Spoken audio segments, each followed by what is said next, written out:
হবিগঞ্জ উপজেলার বানিয়াচং নবীগঞ্জ সড়কের কালিদাস টেকা এলাকায় এবছর প্রথমবারের মতো ৩০ শতক জমিতে হলুদ ও কালচে সবুজ রঙের তরমুজ চাষ করেন শাহজাহান মিয়া। পশু পাখির আক্রমণ ও মাচা থেকে পড়ে যাওয়ার ঝুঁকি এড়াতে প্রতিটি তরমুজ রাখা হয় নেট ব্যাগে। প্রথম গাছটা রোপণ করছি, প্রায় 35টা তরমুজ ছিল একটা গাছও। এটার থেকে উদ্বুদ্ধ হয়ে আমি গত বছর কিছু করছিলাম, এটা তো আমি লাভবান হয়েছি। গ্রীষ্মের তরমুজে এমন আগাম ফলন আগে কখনো দেখেনি হবিগঞ্জের বানিয়াচংয়ের মানুষ। বর্তমানে স্থানীয় বাজারে 1.5 থেকে 2.5 কেজি ওজনের এই হলুদ তরমুজ বিক্রি হচ্ছে কেজি প্রতি 120 টাকা দরে, আর কালো তরমুজ 100 টাকা কেজিতে।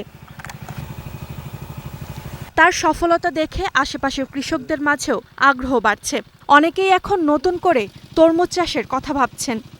আমার অঞ্চলও এই তরমুজ হইব আমরা চিন্তাই করছি না, যে সুন্দর হয়েছে। আমরাও চিন্তাধারা করছি তরমুজটা করলে ভালো হইব, লাভবান হইব। কৃষি বিভাগের ধারণা ছিল এ অঞ্চলের মাটি তরমুজ চাষের জন্য খুব একটা উপযোগী নয়।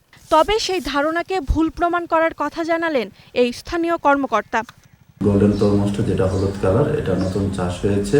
আপনারা জানেন কালিদাস টেকায় যে কৃষক চাষ করেছেন, তার কৃষক জমি অন্যান্য কৃষকদের পরিদর্শন করে আমরা তাদের মধ্যে উদ্বুদ্ধ করার চেষ্টা করছি যেন তরমুজ চাষটা আবার বৃদ্ধি পায় বানিয়াচং।